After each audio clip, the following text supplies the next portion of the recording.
बच्चों, कैसे हैं आप लोग? आई होप आप सब बहुत ही खुश हैं, मस्त हैं और मन लगाकर पढ़ने के लिए तैयार बैठे हैं कि कोई भी हमें टीचर आए, कॉन्सेप्ट बता दे और हम उसको तैयार कर लें। तो आज हम लेकर आए हैं आपके लिए अब से केमिस्ट्री के गन शॉट रिवीजन, यानी कि अब से आपको मिलने वाले हैं वो टॉपिक्स जहां पर आपको बिल्कुल भी कुछ नहीं सोचना है, या फिर मैं यूँ कहूँ कि अभी भी कोई बच्चा सोच रहा है कि मैम मैंने किताब तक नहीं खोली है तो मैं क्या पढूं केमिस्ट्री में।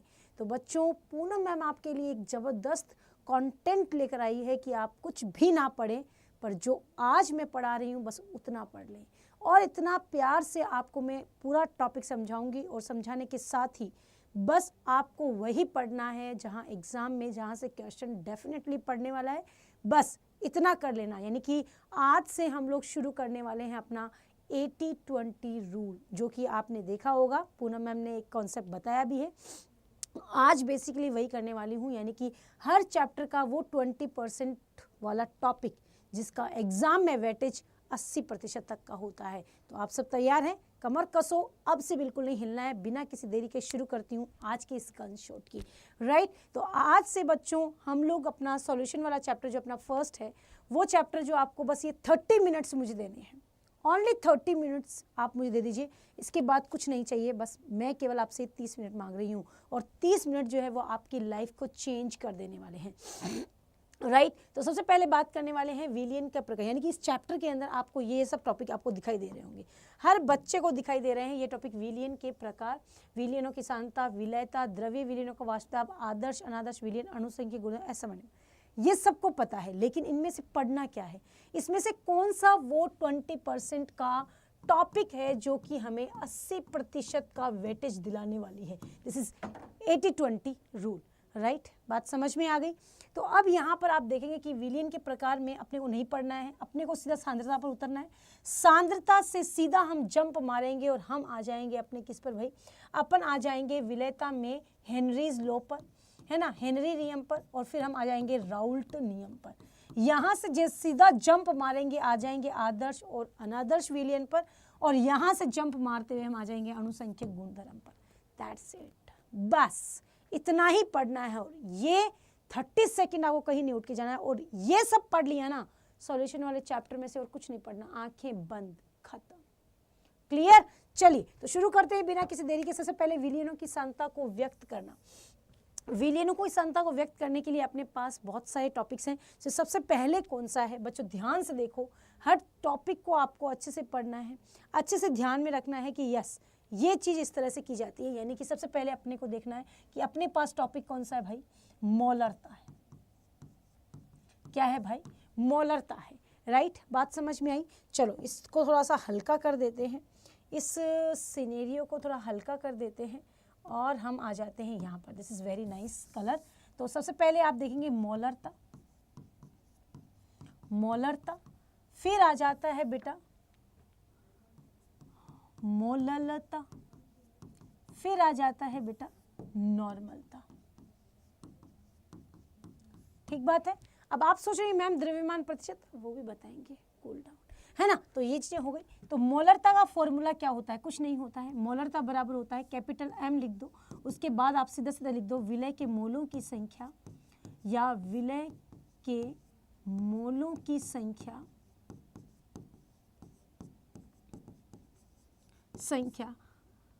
बटा विलियन का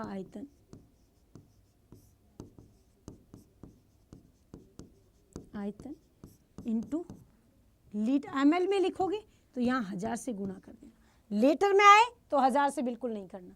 अब यहाँ पर आपको क्या पूछा जा सकता है, विलय के मोलों की संख्या की बजाय आपको ग्राम में मात्रा दे सकते। तो हमेशा याद रखो कि कोई भी पदार्थ है आपके पास, कोई भी अपने पास, मान लो कि अपने पास दो चीज़ें हैं, एक तो है विलय और एक है विलायक। जो A है वो विलय है और जो B है वो क्या है बेटा, विलायक है। ठीक है, विलय और विलायक की बात करें तो A जो है वो विलय है और B जो है वो विलायक है। तो हम लोग क्या करने वाले हैं, यहाँ पर हम कुछ नहीं करने वाले हैं, हम यहाँ लिख देंगे भाई A जो है उसका अपने को ग्राम में मात्रा, यानी कि उसका भार लिख दो, है ना, वेट लिख दो। फिर उसी का अपने को क्या लिखना है भाई, मॉलिक्यूलर वेट लिख दो। किसका लिख दो, किसका मॉलिक्यूलर वेट थी, तो उसी ए का इनटू अपने पास क्या है भाई आयतन हो गया, वो भी ml में। खत्म खत्म, किस्सा ही खत्म। बस इतना याद रखो, ऐसे भी आ सकता है, मोल में पूछ सकता है और ग्राम में भी पूछ सकता है, कोई दिक्कत नहीं। अब आता है मोललता। मोललता में बेटा इतना ध्यान रखो कि आपके पास विलायक है वो केजी में है। किस में है? केजी में है। ध्यान कर लेना, विलायक जो है वो केजी में है, तो मोललता स्मॉल m से रिप्रेजेंट करो और यहाँ पर आप लिख दो विलय के मोल बट्टा कितना भाई विलायक का द्रव्यमान केजी। बस अगर आपने इसको भी वहीं लिखना है तो अपने पास विलय क्या है बेटा, अपने पास ए है तो उसके मोलों से क्या जगह उसका भार आ जाएगा, वही उसका अणुभार आ जाएगा, इनटू अब विलायक तो बी लिखो और उसका भार लिखो, इनटू अगर वो क्या है ग्राम में है तो 1000 लिख दो, अगर केजी में है तो 1000 हटा देना। क्लियर है? अब आ जाओ बेटा नॉर्मलता। नॉर्मलता को हम कैपिटल एन से शुरू करते हैं। 1 लीटर विलियन में उपस्थित विलय के मोलों की संख्या, तो अब आता है 1 लीटर विलियन में उपस्थित विलय के ग्राम तुल्यांकों की संख्या। तो 1 लीटर जो विलियन आपके पास है तो विलय के ग्राम तुल्यांक बट्टा, बस ये चीजें नोट करते जाना, ये चीजें नोट करते जाना और इनको ही रटना है, बस इसके अलावा कुछ नहीं करना है ना। बट्टा विलियन का आयतन लीटर में, आयतन लीटर में। क्लियर है? बात समझ में आ गई। अगर वही नॉर्मलता लिखनी है तो विलय के ग्राम तुल्यांकों की जगह विलय की ग्राम में मात्रा बट्टा विलय का तुल्यांकी भार,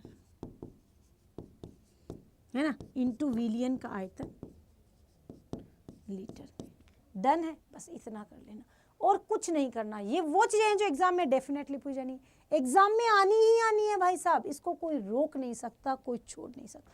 यहाँ से न्यूमेरिकल कंफर्म आना है भाई, न्यूमेरिकल कंफर्म आना है बेटा, इसको नहीं छोड़ना तुम। चले बात समझ में आई कि नहीं? जल्दी बताओ, फटाफट फटाफट फटाफट, है ना। हर बच्चा जल्दी जल्दी जल्दी फटाफट कर ले इस बात को, हर बच्चा।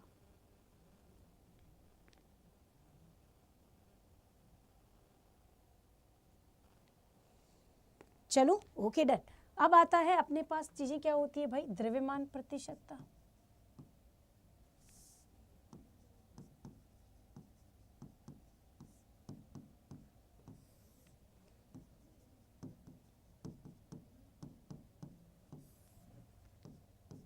द्रव्यमान आयतन प्रतिशत, मोल अंश पीपीएम या पीपीबी। क्लियर है? बात समझ में आई? द्रव्यमान प्रतिशतता कुछ नहीं होती है, कोई भी पदार्थ है विलय की ग्राम में मात्रा बटा विलियन की मात्रा ग्राम में, ठीक है, इंटू 100। खत्म करो। आयतन प्रतिशत, विलय का आयतन बट्टा विलायक विलियन का आयतन, यानी कि विलय प्लस विलायक दोनों जुड़ेंगे, इंटू 100। ठीक है। द्रव्यमान प्रतिशत, इसके अंदर क्या होगा भाई, इसमें विलय का भार, उसकी ग्राम में मात्रा बट्टा विलायक का आयतन इंटू 100। खत्म है खेल। मोल अंश क्या होती है, कोई भी पदार्थ है XA का मोल अंश निकालना है तो Na प्लस NB। XB का निकालना है तो किसी पदार्थ में NB Na प्लस NB। ठीक है। अब Na क्या है, WA अपॉन भार बट्टा Ma। खत्म। क्लियर है? ध्यान कर लेना, कल को कोई बच्चा पूछ ले मैम Na क्या है, तो ये रहा, किसी पदार्थ की ग्राम में मात्रा, उसका भार बट्टा उसका अणुभार। ppm ppb, कोई भी पदार्थ है उसकी विलय की ग्राम में मात्रा, है ना, बटा विलियन का क्या भाई, भार या द्रव्यमान जो भी आपके पास है, इनटू क्या करना है 10 की घात 6 और 10 की घात 9, दैट्स इट, है ना। तो यहां पर आपको लिखना है पदार्थ की मात्रा बटा विलियन की मात्रा इनटू 10 की घात 6, तो दिस इज ppm, और सिमिलर इनटू 10 की घात 9। क्लियर है, बात समझ में आएगी। ये है आपकी सांद्रताओं को व्यक्त करने का पूरा चार्ट। कहीं नहीं जाना, कुछ नहीं करना, किसी से बात नहीं करनी, बस आज के ये 30 मिनट जो आपकी लाइफ को चेंज करने वाले हैं, बस, है ना। वो कहते हैं ना, जो ठान लिया हमने सूरज सा जलना है, सपनों को दे परवाज़ अगर उड़ने की तमन्ना है, राइट। तो अब वो समय आ चुका है बच्चों।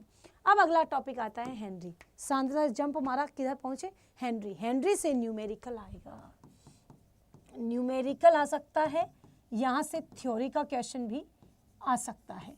थ्योरी का क्वेश्चन आएगा कि KH जो हेनरी स्थिरांक है वो किस पर निर्भर करता है। न्यूमेरिकल आएगा कि आपके पास जो भी वैल्यूज़ है उसको रखकर KH का मान निकालना है।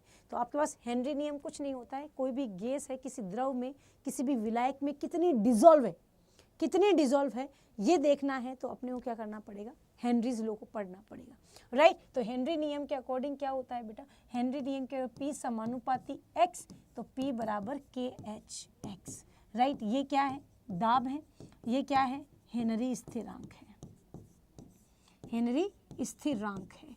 क्लियर है बात। और x क्या है भाई, पदार्थ की गैस की मात्रा, गैस की मात्रा। क्लियर है, बात समझ में आ गई होगी सब बच्चों को। चले, डन है, कोई दिक्कत परेशानी ना, होनी भी नहीं चाहिए। तो अब यहाँ से क्वेश्चन दो तरीके से, टाइप ऑफ क्वेश्चन क्या होगा, टाइप ऑफ क्वेश्चन क्या होना है। टाइप ऑफ क्वेश्चन पहला ये होना है कि KH जो है वो किस पर निर्भर करता है, KH ताप से कैसे निर्भर करता है, निर्भरता, है ना, या KH की विलयता पर निर्भरता,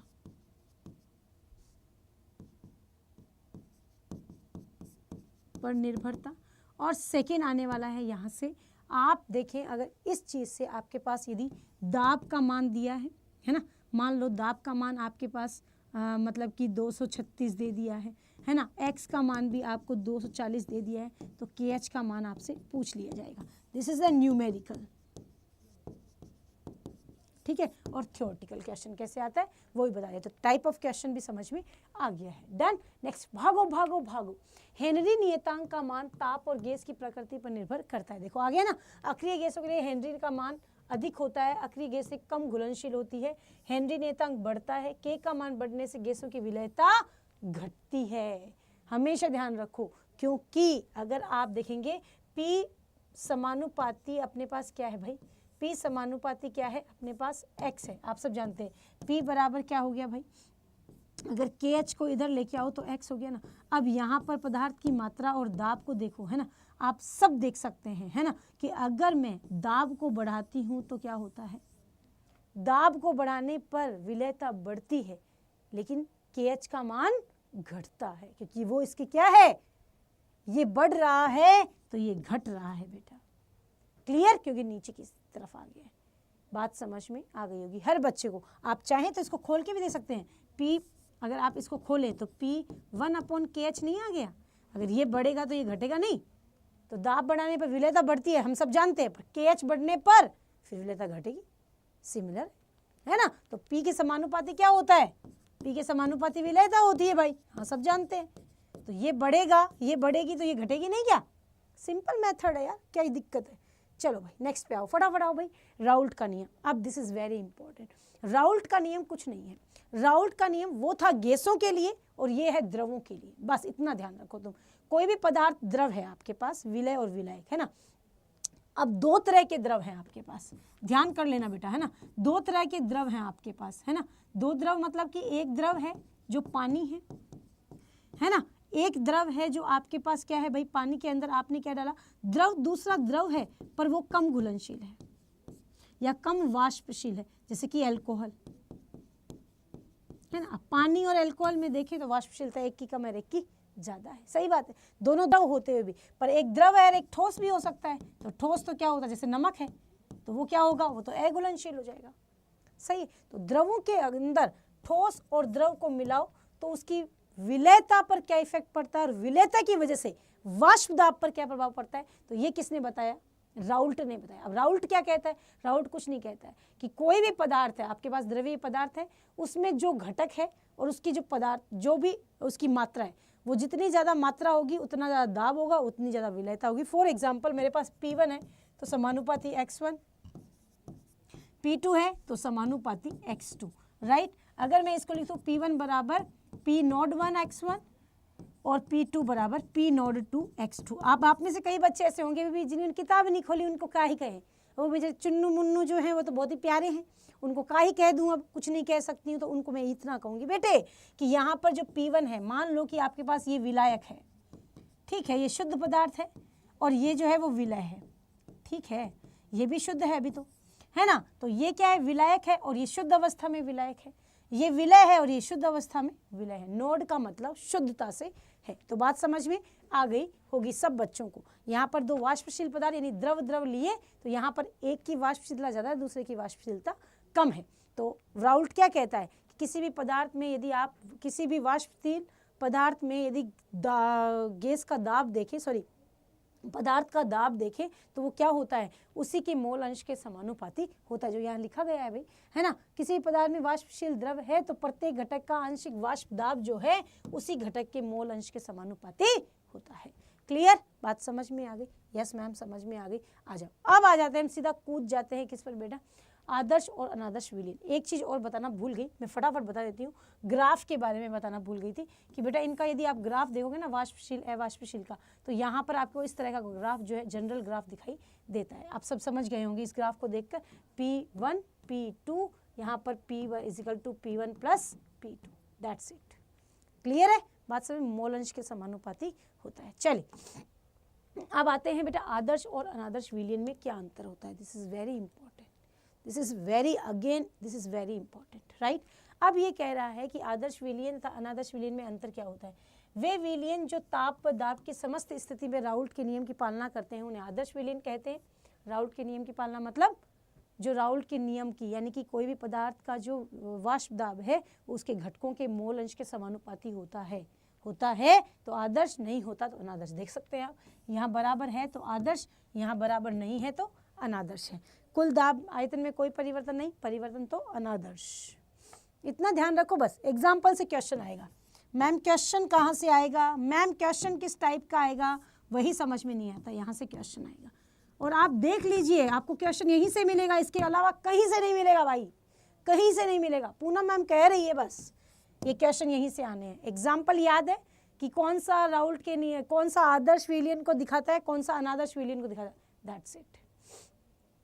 क्लियर है, बात समझ में आ गई होगी। आ जाओ बेटा, अब बढ़ते हैं आगे। तो ये रहा आपका सिंपल सा ग्राफ। अब इसके अंदर दो चीज़ें हो सकती है, दो चीज़ें कौन सी भाई, धनात्मक अनादर्श विलीन, धनात्मक अनादर्श विलीन और ऋणात्मक अनादर्श विलीन, ऋणात्मक अनादर्श विलीन। ठीक बात है, अगर धनात्मक हुआ, बच्चों ध्यान से देख लेना, ध्यान से देख लेना, अगर आपका धनात्मक हुआ तो ग्राफ यूं बढ़ेगा, ये बढ़ गया, और ये तो है धनात्मक। अब ऋणात्मक हुआ तो, आ जाओ, ऋणात्मक हुआ तो, ऋणात्मक हुआ तो कुछ नहीं करना बेटे, ऋणात्मक हुआ तो ये नीचे की डंडी, ठीक है, इस ग्रीन वाले में नीचे और इस ग्रीन वाले में भी नीचे, ये जो रेड वाले ना जो नीचे नीचे जा रहे हैं वो है ऋणात्मक। क्लियर है, बात समझ में आ गई होगी हर बच्चे को। चलो थोड़ा सा बहुत ही क्लियर बना देती हूँ ताकि तुम बच्चों को कोई भी दिक्कत ना हो। आओ बेटा, बहुत प्यार से बनाऊंगी, आओ। पिंक है ना, धनात्मक विचलन, ये धनात्मक, ठीक है।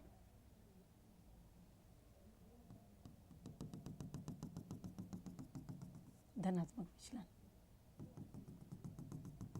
धनात्मक विचलन सबको दिखाई दे रहा है, दिस इज धनात्मक। आओ ऋणात्मक की बात करते हैं, दिखना चाहिए भाई, ये ऋणात्मक है ना, ब्लू से कर दो, हाँ बहुत बढ़िया दिखेगा। ऋणात्मक क्या होगा, ये ऋणात्मक है, ठीक है, ये ऋणात्मक, ये ऋणात्मक, जो नीचे की तरफ है वो ऋणात्मक, जो ऊपर की तरफ है वो धनात्मक। करेक्ट, बात समझ में आई, डन, बहुत बढ़िया। आओ बेटा, अब आता है धनात्मक विचलन। ऋणात्मक विचलन में अंतर क्या है, यहां से भी क्वेश्चन 101%, 101% आना है, क्वेश्चन तो आना ही आना है, तुम रोक नहीं सकते इसको। धनात्मक विचलन क्या होता है, ऋणात्मक विचलन क्या होता है, आओ बेटे जान लेते हैं।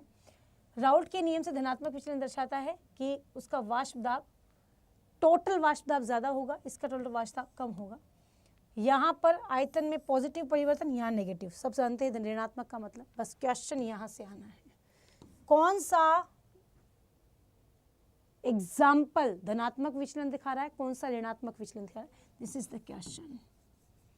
आना ही आना है, अगर तुमने कुछ भी नहीं पढ़ा है, बस ये 30 मिनट लाइफ चेंज कर देंगे बेटा, पढ़ लिए तो जिंदगी बन जानी है, जिंदगी बन जानी है, बस पढ़ लो तो, ठीक है। चलो आ जाओ भाई, अब आता है अणुसंख्यक गुणधर्म, दिस इज अगेन इंपॉर्टेंट। यहाँ से बस, यहाँ से कुछ नहीं आता, यहाँ से न्यूमेरिकली आता है, यहाँ से न्यूमेरिकली बनेंगे, इसके अलावा यहाँ से कुछ नहीं आना। ये मान लो, ये जान लो, अगर तुमने ये मान लिया और जान लिया, बल्ले बल्ले है। आ जाओ बेटे, तो सबसे पहले है आपके पास वाष्प दाब में आपेक्षिक अवनमन। वाष्प दाब में आपेक्षिक अवनमन,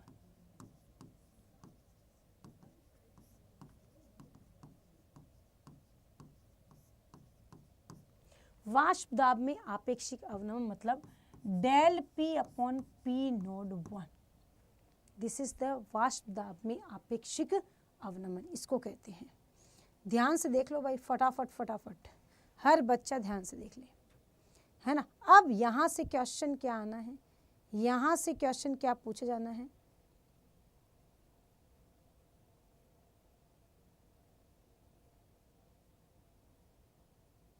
वाष्प दाब में आपेक्षिक अवनमन का फॉर्मूला क्या होगा। कुछ नहीं करना बेटा, बस इतना पता हो कि यहाँ पर आपको लिखना है P nought minus P1 upon P nought 1। समझ आ गई, बात क्लियर हो गई होगी सब बच्चों को, है ना। यहाँ तक बस पता हो तो यहाँ पर बस मैं यही कहना चाहती हूँ, इसका मतलब ये होता है, ठीक है। अब इसको लिख दो या इसको लिख दो, सीधा सीधा लिख दो P nought minus P1 upon P nought 1 direct. उसके बाद लिखो W2 into M2 into W1, that's it. यहाँ से अब आपको क्या क्या पूछ सकता है, M2 की वैल्यू पूछी जा सकती है, यहाँ पर ये सब दिया हुआ होगा, शुद्ध विलायक का मान दिया होगा, विलयन का मान दिया हुआ होगा। P1 क्या है, विलयन का वाष्प दाब, P नोड क्या है, शुद्ध विलायक का वाष्प दाब, ठीक है। ये डेफिनेटली आपको दिया हुआ होगा, यहाँ से न्यूमेरिकल आता ही आता है और आया भी गया है। आप अपनी NCERT की बुक को देखोगे तो यहाँ से न्यूमेरिकल पूछा भी गया है। This is the correct answer. Done, उतारो फटाफट, हर बच्चा ध्यान से भाई, ध्यान से चले। आ जाओ, नेक्स्ट आता है आपका दूसरा पॉइंट है, ये तो वाष्प दाब में आपेक्षिक, यहाँ पर क्वथनांक में उन्नयन।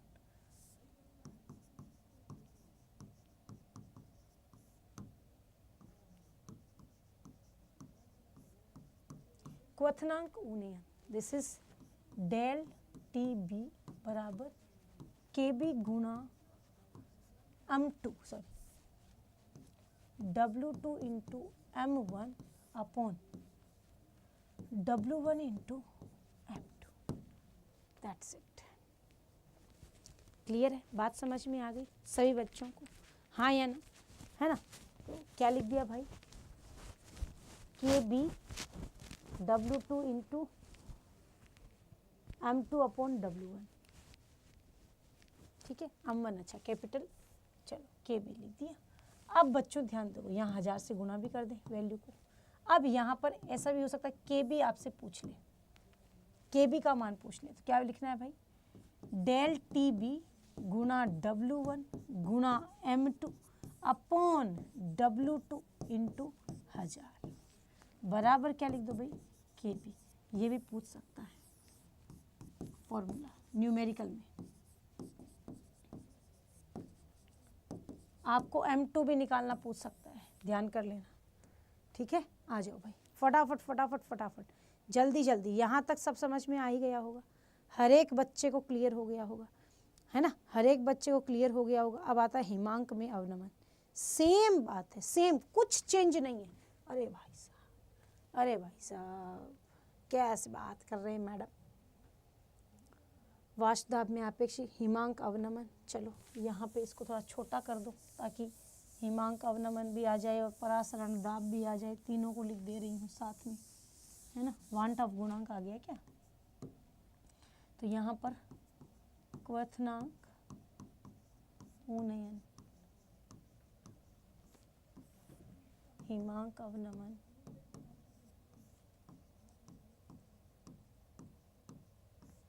परासरण दाब।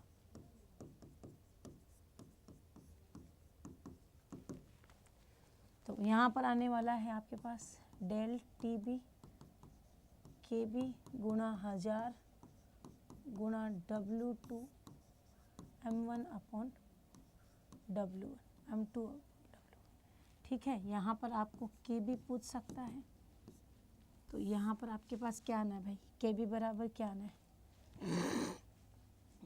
KB del TB into M2 into W1 upon 1000 गुना W2।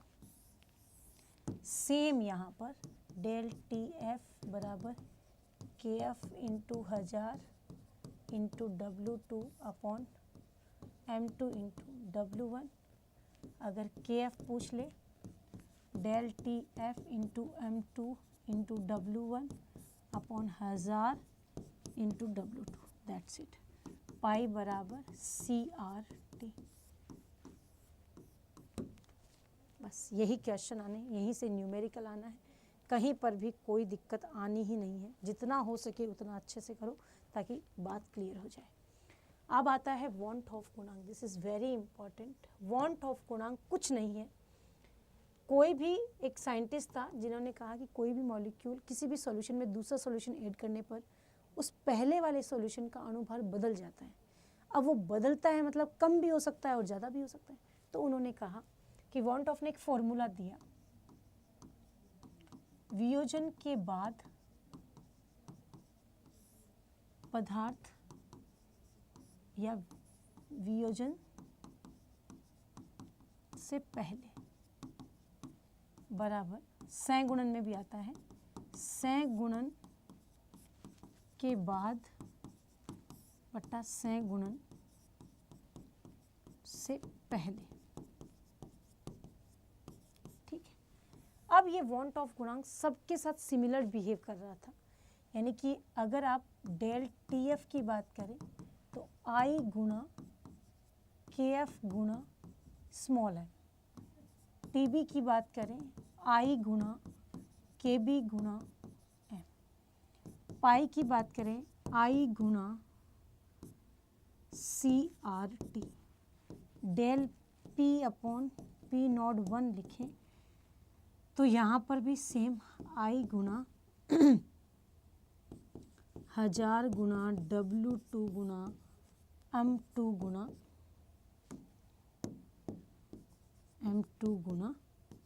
W1, that's it.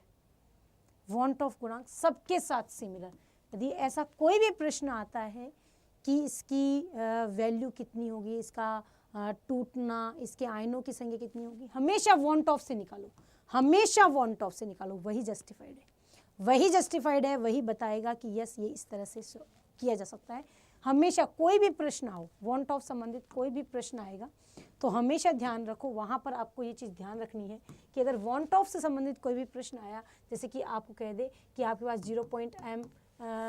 NaCl का सॉल्यूशन है तो इसमें सबसे ज़्यादा विलयता किसकी होगी? तो आपको यूँ दे दिया 0.1 KOH दे दिया, 0.1 K2SO4 दे दिया का हो, है ना, K2SO4 दे दिया। तो अब यहाँ पर देखो इसके दो आयन ही है, K प्लस और माइनस, K2 यानी कि दो धनायन है और एक ऋणायन है, तो टोटल कितना हो गया 3। तो इसकी क्या होगी, वॉन्ट ऑफ गुणांक ज़्यादा होगा तो इसका मान भी क्या होगा, ज़्यादा होगा। तो ऐसे क्वेश्चंस जो हैं वो ज़्यादा पूछे जाते हैं। तो थ्योरी भी पूछे जा सकते हैं और न्यूमेरिकल टाइप में पूछे जा सकते हैं। तो बात समझ में आ गई होगी हर बच्चे को, मेरे हर स्टूडेंट को।